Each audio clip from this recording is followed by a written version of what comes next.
السلام علیکم جی، آپ دیکھ رہے ہیں 72 نیوز، میں ہوں اظہر علی۔ تو پاکستان میں پیر کی رات سے میڈیا اور سوشل میڈیا پر سابق وزیر اعظم عمران خان کا ایک انٹرویو زیر بحث ہے، جس میں انہوں نے رواں سال نومبر میں ہونے والی آرمی چیف کی تقرری کو نئے انتخابات کے انعقاد تک مؤخر کرنے کی بات کی تھی۔ تو اس پر گفتگو کرنے کے لیے ہمارے ساتھ اسٹوڈیو میں موجود ہیں سینئر تجزیہ کار اقبال شاہ صاحب۔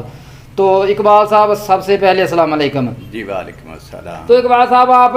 عمران خان کے اس انٹرویو کے بارے میں کیا کہتے ہیں کہ انہوں نے کہا کہ جی آصف زرداری اور نواز شریف جو ہے نا آرمی چیف کی تقرری کرنے کے اہل نہیں ہیں؟ جی بسم اللہ الرحمن الرحیم۔ پاکستان ایک آئینی ریاست ہے اور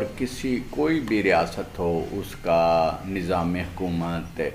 طے شدہ آئین قانون کے تقاضوں کے تحت چلتا ہے، کسی فرد کی خواہشات کے تابع نہیں چلتا۔ اب بات آ گئی کہ جی نئے آرمی چیف کی تعیناتی، تو کیا آرمی کا جو چیف ہوتا ہے وہ پاکستان کی مسلح افواج کا کوئی سینئر جنرل ہوتا ہے یا کہیں باہر سے کوئی آ کے آرمی کی کمان سنبھالتا ہے؟ سب سے پہلے تو عمران خان یا پی ٹی آئی اس بات کی وضاحت کرتے، اور پھر ایک روٹین کی تعیناتی ہے جب فوج کے سربراہ کا عہدہ خالی ہوتا ہے یا کوئی اور سربراہ کا عہدہ کسی بھی ڈپارٹمنٹ میں خالی ہو تو اس کی جگہ نیا سربراہ تعینات کیا جاتا ہے، اور وہ آئین میں ایک طریقہ کار متعین کیا گیا ہے۔ جیسے صوبائی حکومت chief secretary I G police کو وفاق کی باہمی مشاورت سے تبدیل کرتی ہے۔ اب اس میں کوئی آدمی کہہ دے کہ جی پرویز الہی کے ہوتے ہوئے جی نیا چیف سیکرٹری یا آئی جی جو ہے نا وہ نہ بنایا جائے، تو یہ کیسے ممکن ہے؟ یہ ایک ملک ہے، اس کا نظام ہے، اور نظام حکومت میں جب حکومتی سربراہ کی بہت سی چیزوں میں ذمہ داری عائد ہوتی ہے تو اسے بہت سے اختیارات بھی حاصل ہوتے ہیں۔ بحیثیت مسلمان ہم سب کا ایک ایمان ہے کہ ہمیں اللہ تعالیٰ کے ہاں ایک دن پیش ہونا ہے اور وہاں ہمیں اپنے ہر عمل کا حساب دینا ہوگا۔ تو ظاہر سی بات ہے حساب اسی لیے ہوگا کہ اللہ تعالیٰ نے دنیا میں انسانوں کو یہ اختیارات دیے ہیں، اچھا اور برا رستہ بتا دیا، اچھے اور برے کام بتا دیے، اس کے بعد انسان پہ چھوڑ دیا وہ اچھے کام کرتا ہے، اچھے راستے پہ چلتا ہے یا وہ برے کام کرتا ہے۔ اگر وہ اچھے کام کرے گا تو اسے آخرت میں جنت ملے گی، اور اگر خدا نہ خواستہ وہ دنیا میں برے کام کرے گا تو اس کا نتیجہ جہنم ہے۔ اگر اسے اختیار ہی نہیں تو اللہ تعالیٰ اس سے کوئی جواب طلبی نہیں کر سکتے۔ اسی طرح چونکہ بہت سی چیزوں کی ذمہ داری حکومت وقت پہ آتی ہے تو اسی طرح حکومت وقت کو بہت سے فیصلے لینے کے اختیارات بھی ہوتے ہیں۔ اب بات گھوم پھر کے وہیں آ جاتی ہے کہ آرمی چیف کی تعیناتی نہیں، آپ آرمی چیف کی تعیناتی کو ایک دفعہ ایک سائڈ پر رکھ کے سوچیں۔ اس سے پہلے عمران خان بارہا موقع پہ یہ کہہ چکا ہے کہ جی اس کا نئے D G I S I کی تعیناتی پہ جنرل قمر جاوید باجوہ صاحب سے اختلاف ہوا۔ کیوں ہوا؟ کیونکہ عمران خان کے بقول وہ جنرل فیض حمید کو D G I S I قائم رکھنا چاہتا تھا، اور ابھی پچھلے مہینے ایک انٹرویو میں اس نے کہا کہ اگر D G I S I فیض حمید ہوتا تو میری حکومت قطر نہ گرتی۔ اس کا مطلب ہے کہ عمران خان کی حکومت بنانے میں اور بچانے میں سابق D G I S I فیض حمید کا ہاتھ تھا۔ اور ایک موقع پہ انٹرویو پہ یہ بھی عمران خان نے کہا کہ جب مجھے بجٹ پاس کرانا ہوتا تھا یا کوئی قانون سازی کرنا ہوتی تھی تو بہت سے ممبر جو ہے وہ میری بات نہیں مانتے تھے، میں ان کی منتیں کرتا تھا، پھر جب میں ایجنسی سے کہتا تو وہ ایجنسی بندے پورے کر دیتی۔ تو یہ انتہائی خطرناک ترین بات ہے کہ آپ ملک کی مسلح افواج کو سیاست میں گھسیٹ رہے ہیں، حالانکہ ان کا تو حلف ہی یہ ہوتا ہے کہ وہ سیاست سے بالکل دور رہیں گے۔ بلکہ آپ نے عمران خان کی بات کی، آپ نے کل فواد چودھری کی بات نہیں سنی۔ اس نے کہا کہ جی اگر نیا آرمی چیف تعینات ہو جائے گا تو پھر 3 سال تنازع کھڑا رہے گا، کیونکہ 3 سال آرمی چیف کا ایک ٹینیور پیریڈ ہے۔ تو یہ انتہائی خطرناک ترین باتیں ہیں، یہ ایک خاص قسم کے مائنڈ سیٹ کو ظاہر کرتی ہیں، اور اس کا مطلب یہ ہے کہ ان پہ جو الزامات لگتے تھے کہ یہ کسی کے پیدا کیے گئے ہیں اور کسی نے انہیں اسٹیبلش کیا ہے، اور اب یہ ساری باتیں یہ خود اپنے منہ سے تسلیم کر رہے ہیں۔ حالانکہ آرمی کے 5 یا 7 یا 8 سینئر جنرلز میں سے، لیفٹیننٹ جنرلز میں سے ہی کوئی آرمی چیف تعینات ہوتا، اور ہمیشہ جانے والا چیف آف آرمی سٹاف جو ریٹائر ہو رہا ہوتا ہے وہ 3 نام تجویز کر کے وزیر اعظم پاکستان کو بھیجتا ہے، اور وزیر اعظم پاکستان ان 3 میں سے کسی ایک کو آرمی چیف نامزد کرتے ہیں۔ یہ نہیں ہوتا کہ وزیر اعظم اپنی مرضی سے ہی کسی کو، نہ یہ ہو سکتا ہے کہ وزیر اعظم کسی آرمی کے میجر کو چیف بنا دے گا، یہ ممکن نہیں ہے۔ ہاں، جو سینئر لیفٹیننٹ جنرلز ہیں ان میں سے کوئی تعینات ہوگا، اور اس کے لیے بھی 3 نام چیف آف آرمی سٹاف تجویز کریں گے۔ لیکن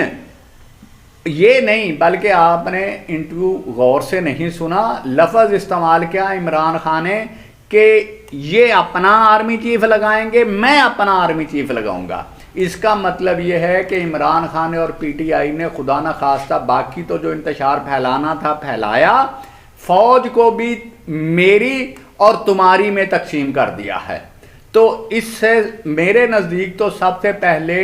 اس بات کی وضاحت DGISPR کو اور مسلح افواج کو کرنی چاہیے کہ یہ کیا طرز عمل ہے کہ یہ جنرل میرا ہے اور یہ جنرل تمہارا ہے، یہ فلاں کا جنرل ہے، یہ فلاں کا جنرل ہے۔ یہ پاکستان آج تک تو ہم یہی پڑھتے آئیں، یہی سنتے آئیں اور یہی سمجھتے آئیں کہ یہ فوج سارے پاکستان کی ہے۔ اب آ کے اتنے سال کی عمر میں ہمیں یہ بتایا جا رہا کہ نہیں، یہ فوج پاکستان کی نہیں ہے، یہ جنرل ہمارا، یہ تمہارا، یہ اس کا۔ ہاں، اس کی بجائے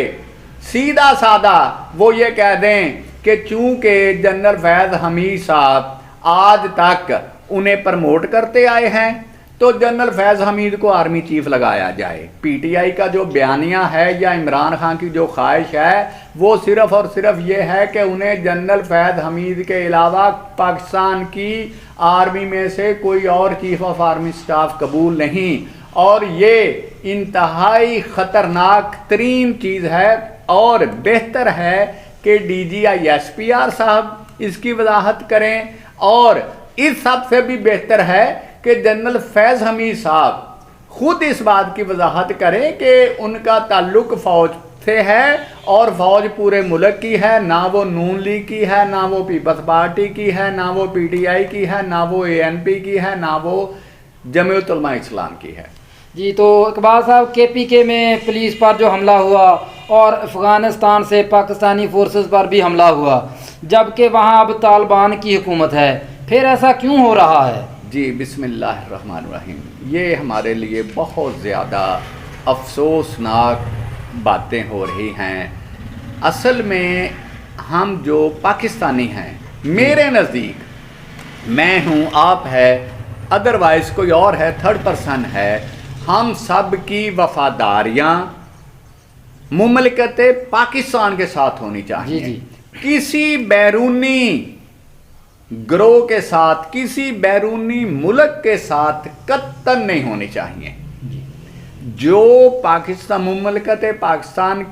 کا وفادار ہے، ہمیں اس کے وفادار ہونا چاہیے اور اس کے ساتھ ہونا چاہیے۔ جو مملکت پاکستان کے خلاف ہو، چاہے وہ کوئی ہو، کوئی ملک ہو، کوئی گروہ ہو، جو بھی ہو، تو ہمیں اس کے خلاف ہونا چاہیے۔ لیکن یہ ہماری بدقسمتی ہے کہ ہم نے اپنے معصوم بچوں کو عجیب عجیب پٹیاں پڑھائی ہوئی ہیں جن کا حقیقت سے کوئی تعلق نہیں ہے، کیونکہ جب امریکن فورسز کا انخلا ہو رہا تھا تو بہت سے لوگ خوشیاں منا رہے تھے کہ طالبان کی حکومت واپس آ رہی ہے، اور میں اس وقت انہی حالات سے ڈر رہا تھا کہ امریکہ تو واپس جا رہا ہے لیکن ہم پاکستانی پھنس جائیں گے، ہمیں تو یہیں رہنا ہے۔ یہ لوگ افغان طالبان اور تحریک طالبان پاکستان والے جنہوں نے ہمارے شہریوں کو، پاکستان کے شہریوں کو، مسلمانوں کو شہید کیا، ہماری مسلح افواج کو، ہمارے پولیس کے لوگوں کو، جو پاکستانی بھی ہیں مسلمان بھی ہیں، انہیں شہید کیا، لیکن بدقسمتی سے ان کی اتنی دہشت گردی کی کارروائیوں کے باوجود بہت سے لوگوں کی حمایت اور ہمدردی انہیں حاصل تھی، اور میں ان سے یہی گزارش کر رہا تھا کہ یہ سوچ بہت خطرناک ہے، تو یہ لوگ ہمارے خلاف چلیں گے۔ انہوں نے کہا نہیں، دنیا میں اگر کوئی مسلمان ہے تو وہ طالبان۔ میں نے پھر ان سے ایک بات پوچھی، میں نے کہا مجھے صرف یہ بتا دیں کہ ڈاکٹر عافیہ صدیقی مسلمان پاکستانی کس جرم میں امریکہ کی قید میں ہے؟ اس کا جرم طالبان کی حمایت، یا اللہ بہتر جانتا کہ ان کے ساتھ اس نے کوئی کارروائی میں حصہ لیا نہیں لیا، غیب کا علم میرے رب کے پاس ہے، میرے پاس نہیں، لیکن اس پہ یہی الزام عائد ہوا، اور پرویز مشرف کے دور میں اسے پاکستان سے گرفتار کر کے افغانستان امریکہ کے حوالے، اور وہاں سے امریکہ وہ اپنے ملک لے گئے، اور کئی سال گزر گئے، اس کی فیملی، اس کی والدہ، اس کے بھائی بہن پریشان ہیں، اور پھر وہاں اسے کوئی غالباً 80 سال قید کی سزا سنائی گئی۔ تو طالبان اور امریکہ کے درمیان پورے 2 سال، ایک دن نہیں، پورے 2 سال جو میں بات کر رہا ہوں، میں اس بات کا آنسریبل ہوں، جواب دہ ہوں، جو آدمی چاہے جہاں چاہے میرے ساتھ بیٹھ کے اس بات پہ ڈائلاگ کرے، ایک دن نہیں، پورے 2 سال جس میں 700 کوئی 30 کے قریب دن بنتے ہیں، مختلف میٹنگز ہوئیں دوحہ قطر میں، امریکی فورسز کے یا امریکی نمائندگان کے اور طالبان نمائندگان کے درمیان۔ اب ان میں طالبان بھی اپنے قیدیوں کی لسٹ دیتے رہے کہ ٹھیک ہے جی ہمارے یہ قیدی رہا کیے جائیں، اور امریکی بھی لسٹ دیتے رہے کہ ہمارے یہ فوجی طالبان کی قید میں ہیں، انہیں رہا کیا جائے، اور انخلا کے بعد کیا ہو، یہ ساری چیزیں طے ہوئیں، لیکن بدقسمتی سے وہ خاتون جو ان کے ساتھ ہمدردی کی وجہ سے ایک دشمن ملک کی قید میں ہے، جس کے گھر والے، جس کے والدین پریشان ہیں، کسی طالبان لیڈر نے آن ریکارڈ مجھے یہ بتایا جائے، کسی افغان طالبان لیڈر نے یا تحریک طالبان پاکستان میں سے کسی نے امریکی فورسز سے، امریکی وفد سے، امریکی نمائندگان سے اتنے قیدی چھڑوائے طالبان کے جو دہشت گردی کی کارروائیوں میں تھے، کسی نے ڈاکٹر عافیہ صدیقی کی رہائی کی بات کی؟ کیسے مسلمان تھے یہ؟ میں اس بات پہ حیران تھا، یہ کیسے مسلمان تھے؟